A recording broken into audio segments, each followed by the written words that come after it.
I just couldn't handle it. I felt that had been done to me for so many years, and I was watching it in real time. Nicki Minaj didn't just come for Jay-Z quietly. She went for him in full public view, dragging every camera, every headline, and every hot take straight onto herself. The scandals circling Jay-Z could damage his legacy, but they may also come back to shadow Nicki in ways she never anticipated. So let's get straight into it and break everything down. This is where the escalation begins. To understand how Jay-Z's controversies suddenly became Nicki Minaj's crisis, you have to understand their history, because there was a history, and it mattered. Nicki Minaj has openly named Jay-Z as one of her biggest inspirations, right alongside Lil Wayne and Foxy Brown. That wasn't a throwaway compliment. That was a public admission from a woman telling the world she studied this man's career and patterned parts of her own rise after it. Her album, The Pink Print, pulled clear inspiration from his The Blueprint. She never hid that. She said it openly in interviews. She backed it up through her music. And early on, the respect went both ways. Back in 2010, at Jay-Z's recommendation, Minaj landed a feature on Robin Thicke's Shaking It for Daddy. That same year, she appeared on Kanye West's Monster, a track where her verse was so explosive it became one of the most talked about guest performances in hip-hop that entire decade. Jay-Z was on that record too.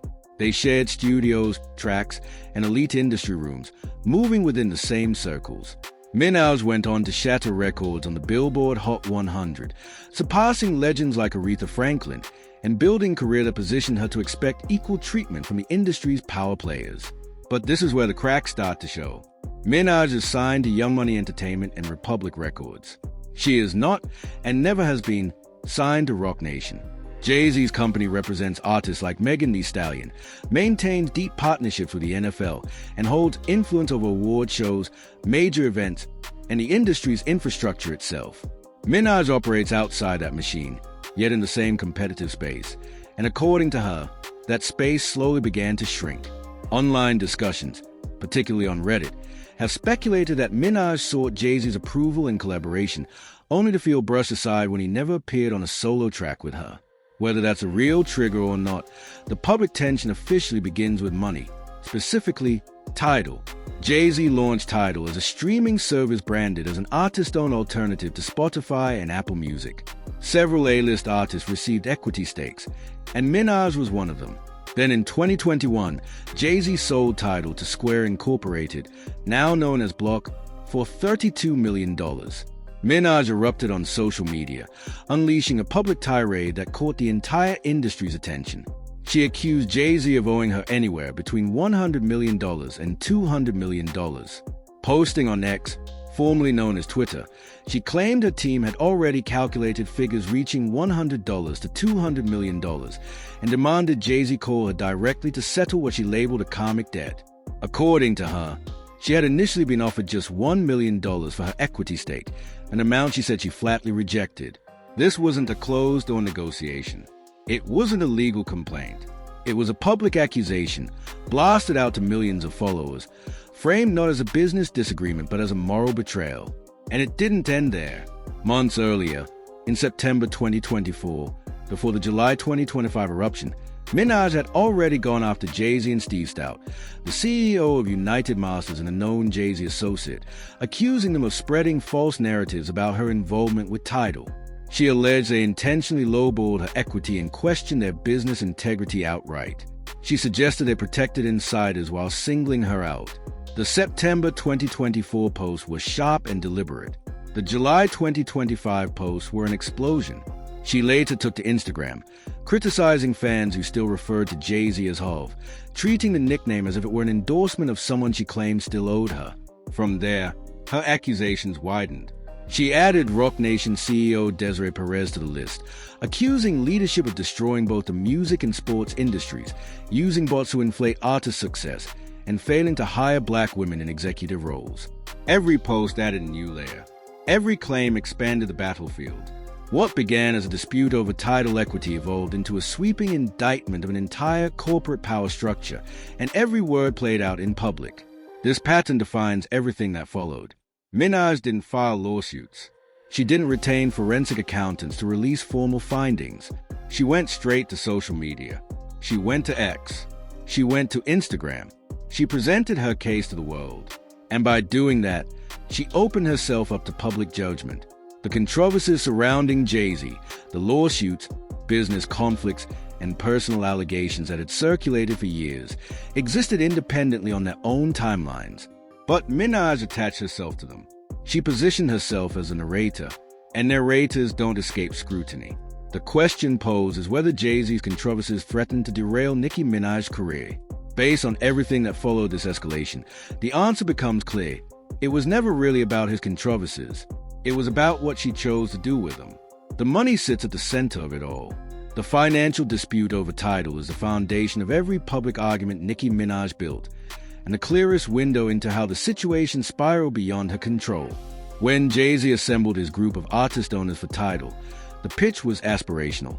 Artists were promised ownership. Artists were told they would profit directly from a platform built to serve creators instead of exploiting them. The list of stakeholders featured some of the most commercially dominant names in the music industry, and Minaj was one of them. She bought him both literally and figuratively, and for a period of time, the setup appeared to work exactly as advertised. Then came the sale. In 2021, Jay-Z sold Tidal to Square Incorporated for $3.2 million. That number alone turned heads. But according to Minaj, what happened next is where everything went wrong. She has repeatedly and publicly claimed that the payout distributed among equity holders was deeply unfair. Her allegation is that she was offered just $1 million for her stake, while she believes she was entitled to roughly $9 million.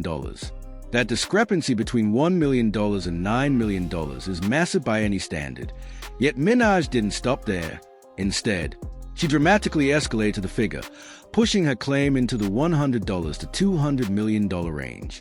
She reframed the issue not as a contractual dispute, but as a sweeping, accumulating moral obligation she labeled karmic debt. That wording is critical. Karmic debt isn't a legal term. It's not something that can be litigated. It's not something an arbitrator can calculate. By choosing that language, Minaj shifted the discussion away from spreadsheets and into murky territory. When numbers stretch, grievances become philosophical, and traditional resolution becomes nearly impossible. You can't pay off karmic debt with a wire transfer. You resolve it with an apology, a public admission of guilt, or not at all. And Jay-Z has shown zero indication of offering any of those. The July 2025 outburst on X wasn't the first time Minaj raised these concerns, but it was easily the most volatile. She tagged Jay-Z directly. She dropped exact dollar amounts. She portrayed the unpaid equity as a debt actively accruing interest, framing it not as a closed deal but as an open wound worsening by the day. Her followers ran with it. Media outlets quickly followed. The story didn't land as a dull corporate equity disagreement. It exploded as a celebrity feud packed with jaw-dropping dollar figures. What made this especially damaging for Minaj's own position was what wasn't there. No contracts were released. No equity terms were publicly cited. She didn't cite legal counsel backing the validity of her claims. She made bold, provocative, attention-grabbing assertions and dared anyone to challenge them. Some did. The backlash was swift and relentless. Critics immediately pointed to Minaj's own family controversies, questioning whether her sudden crusade over financial ethics was selectively applied. Others zeroed in on the timing. Her Tidal equity complaints intensified at the exact moment her other conflicts with Jay-Z and Roc Nation were escalating, fueling the idea that the money issue wasn't an isolated grievance, but ammunition in a much larger battle. Whether that interpretation was fair or not, it stuck. The narrative that Minaj was weaponizing a financial dispute to pursue personal vendettas began to harden. And once that perception took hold, every financial claim she made afterward was viewed through that lens. By September 2024, her attacks on Jay-Z and Steve Stout over the Tidal deal had expanded to include allegations that they conspired to suppress her payout and then spread false narratives about the extent of her involvement. She cast herself as a target of a coordinated effort to silence and shortchange her. Stout, as the CEO of United Masters and a known associate of Jay-Z, became a secondary focal point, a proxy through which Minaj could strike at a broader network she believed was working against her.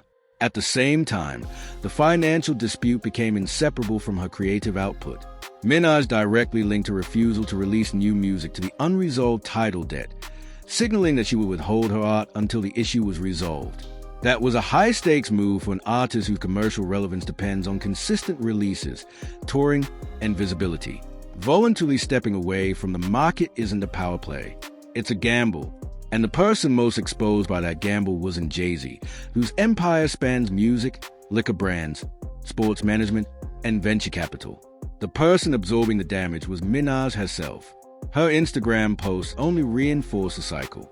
Each time she returned to the title grievance, she layered on new accusations without introducing verifiable evidence. The figures ballooned. The rhetoric intensified. The audience became increasingly divided. Her supporters treated every post like a bombshell revelation. Her critics saw each one as further proof that the dispute had overtaken her judgment. And then came the legal counterpunch. By late 2025, rumors began circulating that Roc Nation had served Minaj with a cease and desist order, allegedly barring her from mentioning Jay-Z, Beyoncé, or the company itself, with threats of a $5 billion defamation lawsuit if she continued. Similar claims spread across Facebook and other platforms, even though Roc Nation never publicly confirmed any such action. Whether the cease and desist was real or not, the rumor alone revealed how far things had gone. Minaj's financial accusations had escalated to a point where legal intervention was being floated as the only remaining way to contain the fallout. The money dispute is where this saga began, but it's also where Minaj's credibility started to fracture among people who weren't already firmly on her side. When you claim someone owes you $200 million and your proof lives on social media instead of in court filings, the conversation changes. It stops being does Jay-Z owe Nicki Minaj money and becomes why is Nicki Minaj handling this publicly? That second question is the one that threatened careers. Then came the sabotage narrative. If the title dispute gave Nicki Minaj a grievance, the sabotage storyline gave her a villain. She constructed that villain carefully, accusation by accusation, incident by incident, until the image she presented was of an all-powerful machine, Roc Nation, quietly dismantling her career behind the scenes. The biggest flashpoint was the 2025 Super Bowl halftime show, when Kendrick Lamar was chosen to perform instead of Lil Wayne. Minaj accused Jay-Z of jealousy and of quietly blocking financial opportunities behind closed doors. She didn't frame the decision as one made by producers and network executives weighing audience demographics, commercial reach, and creative vision. She framed it as personal. She named artists like Nas, DMX, The Game, and Megan Thee Stallion as examples of people she claimed Jay-Z had allegedly blocked from opportunities, building a pattern that extended far beyond her own situation. Academics TV reported her allegations that Jay-Z envied her and others, actively shutting down what she described as real wins. The word envy matters. It recast the most commercially successful rapper in history as someone threatened by his peers, a portrayal that asked the audience to believe a billionaire mogul with decades of dominance feels professionally insecure about Nicki Minaj's career. It's a bold assertion, and one many industry observers found hard to square with the available evidence. The sabotage narrative escalated sharply with the 2026 Grammy Awards. On Grammy night in February 2026, Minaj accused Jay-Z and Beyoncé of deliberately sabotaging her documentary and her career. She claimed there was an ongoing RICO investigation into Billboard and announced she would refuse to release any new music until a contract was renegotiated. The RICO reference was dramatic. The Racketeer Influence and Corrupt Organizations Act is a federal law designed to combat organized crime. By invoking it, Minaj transformed her accusation from industry politics into what sounded like a criminal conspiracy. Even though no law enforcement agency or regulatory body has publicly confirmed such an investigation, the link to her 2018 documentary adds a tangled layer to the story. Minaj reportedly withheld a documentary exposing abuse involving Meek Mill at Jay-Z's request, showing a period when she respected Jay-Z's counsel enough to suppress her own contempt on his behalf.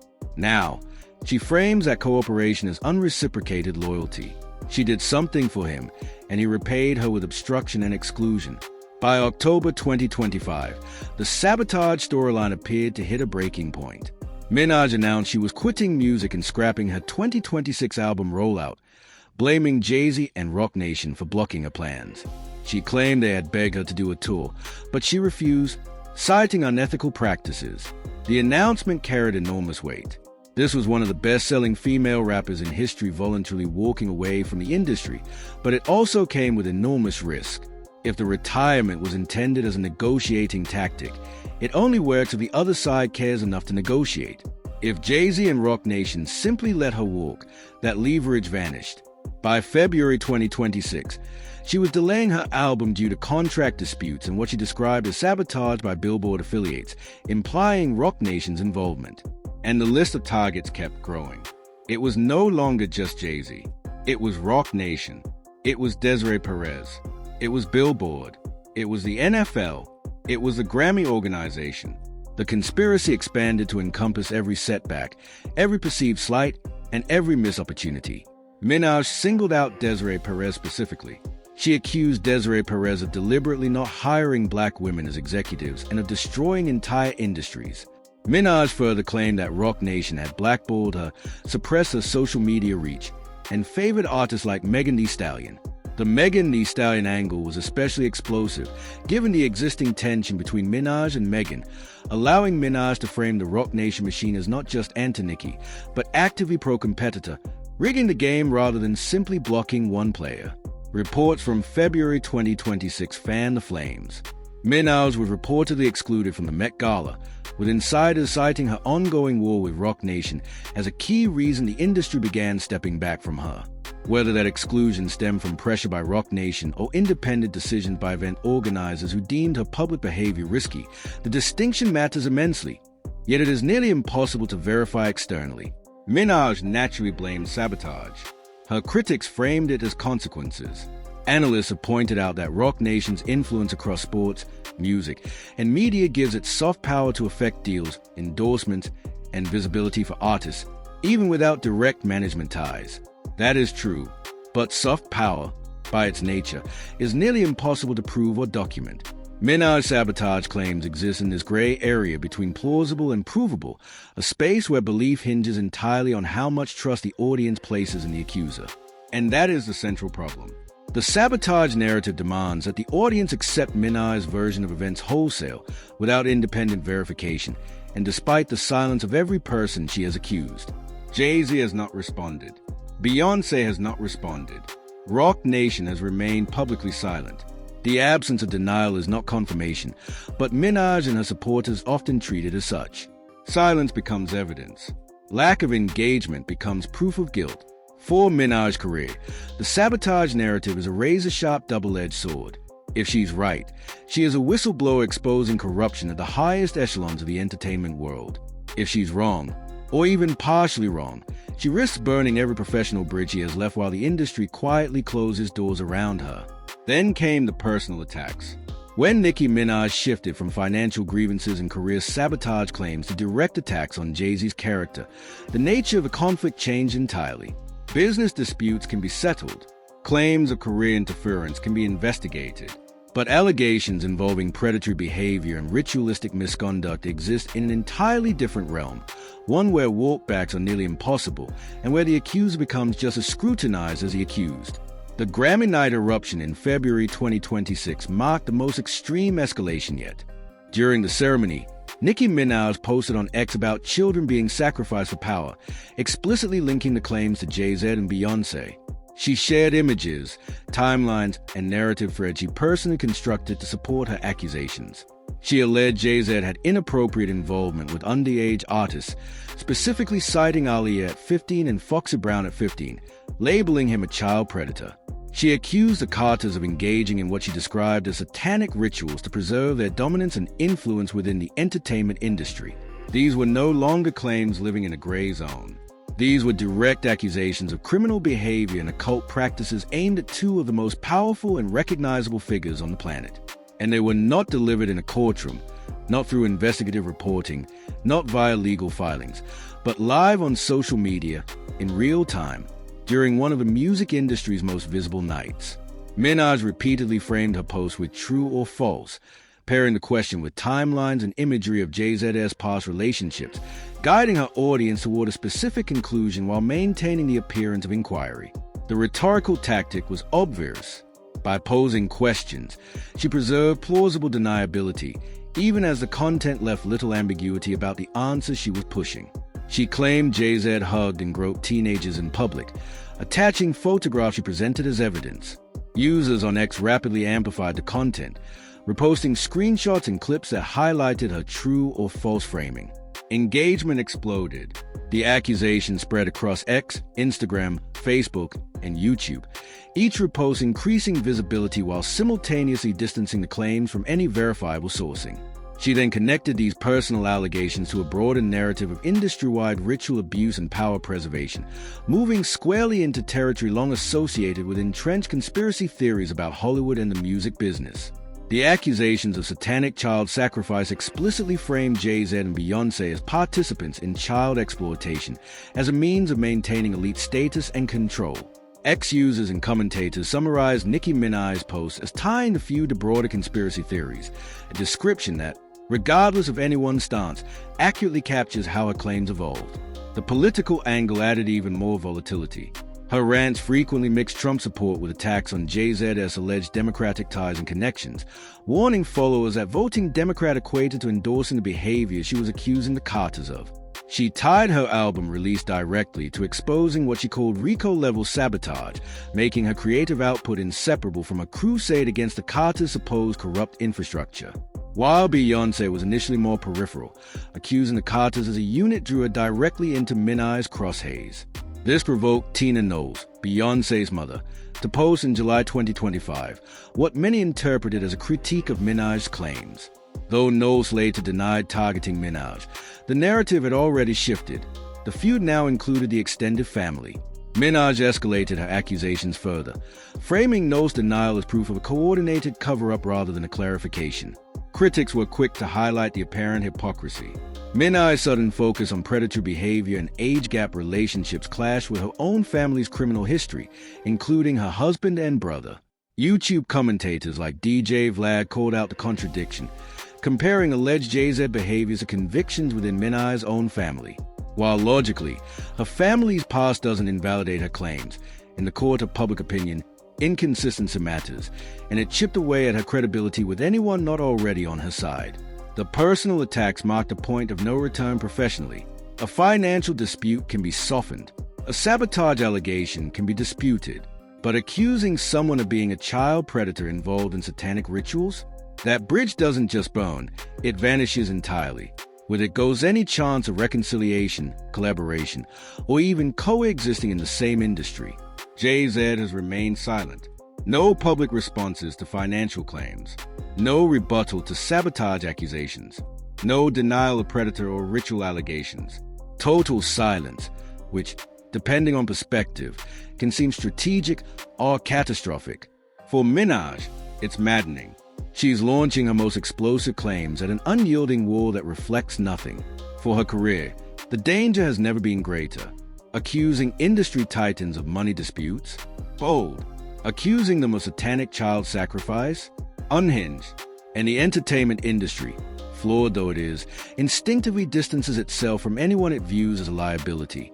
The backlash, the personal attacks, the spiraling feud with Jay-Z, Beyoncé, Rock Nation, and the entire industry apparatus she painted as waging war against her, every post, every accusation, triggered a response, even if it was only silence.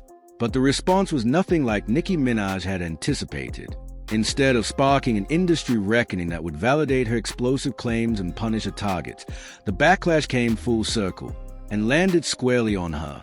The rumored Rock Nation cease and desist in late 2025 marked the start of legal firepower entering the battle. The reported terms were brutal. No more mentions of Jay-Z, Beyoncé, or Rock Nation, with a looming $5 billion defamation lawsuit if Minaj continued her public attacks. Whether that cease and desist was officially served or calculated leak is still unknown, but the warning was crystal clear. Keep talking, and the consequences will dwarf any title equity dispute. The industry's response, quieter but arguably more lethal, began to take shape.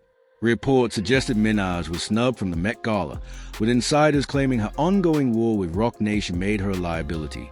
The phrasing is key. Stepping back implies not a coordinated conspiracy, but individual gatekeepers making independent calculations. Event organizers, brands, media, fellow artists, all concluding that proximity to Minaj carried more risk than reward. This wasn't a plot, it was market logic. Her absence from the 2026 Grammys and the Met Gala reinforced the message. Her combative public behavior had made her toxic to the very institutions that fuel visibility and commercial clout. High-profile events like award shows, galas, and televised performances aren't just fancy nights out, they're marketing engines. Being shut out isn't a social slight. It's a tangible cut to the infrastructure that sustains a mainstream music career. The reaction split predictably. The Bobs, her fiercely loyal fan base, treated each post as a courageous act of truth-telling, amplifying her messages and attacking critics with a ferocity that defines them. But fan loyalty can't replace industry power. The Bobs can trend hashtags, but they can't book arena tours, secure multi-million-dollar brand deals, or guarantee radio rotation. Meanwhile, critics and media commentators warned that Minaj had crossed a line, labeling her claims as wildly unsubstantiated or outright debunked. The way Nicki Minaj's allegations are being framed, as symptoms of a mental health crisis rather than legitimate grievances, is patronizing if she's right and damning if she's wrong. Either way, it has chipped away at her credibility with audiences outside her diehard supporters. PR experts and industry insiders argue that it's Minaj's own public rants and her outspoken support for Trump that are fueling the fire of her cancellation, not Roc Nation. The political angle here is massive. By aligning herself publicly with Trump while attacking figures tied to Democratic politics, Minaj effectively split her potential audience along partisan lines in an industry that skews heavily liberal. This wasn't a casual mistake. It's a strategic choice with real consequences. Not in terms of streams from her existing base, which remained resilient, but in her ability to secure industry support, media visibility, and high-profile promotion. Minaj has also claimed that Roc Nation went after her husband and child, manipulating platforms to damage her family's reputation, which she says directly impacted her creativity and mental well-being. If true, this represents an alarming campaign of harassment. If false, it's a dangerous escalation of rhetoric that paints Minaj as increasingly detached from reality. Either way, these claims exist in a liminal space, eliciting sympathy from some and skepticism from others, depending entirely on the audience's prior loyalties. The stakes get even more complicated when considering a potential downfall of Jay-Z. One analysis suggested that Minaj has planted the grenade under Roc Nation's empire.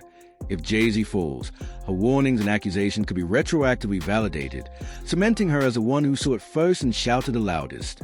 But there's an equally plausible outcome. If Roc Nation collapses, the ripple effect could drag Minaj down with it. The infrastructure she depends on, tours, releases, industry connections, could weaken, leaving her associated not with whistleblowing, but with chaos. The stigma might outlive the controversy itself.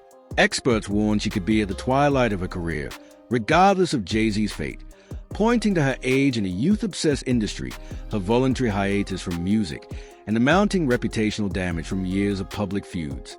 Whether that judgment is premature or accurate depends entirely on what Nicki Minaj does next. If she releases music, hits the road, and re-engages with the commercial machinery of the industry, her talent, and her fiercely loyal fan base might just be enough to keep her in the game. If Nicki Minaj continues to prioritize her public war over her music and business, what started as a threat could quickly become her career reality. Research and analysis show that her connection to Jay-Z's controversies has always been accusatory rather than participatory. She claims insider knowledge, but remained silent until her own disputes blew up. There is no verified evidence linking her directly to any of Jay-Z's alleged misconduct. She is not a co-conspirator. She is not a victim of the alleged crimes.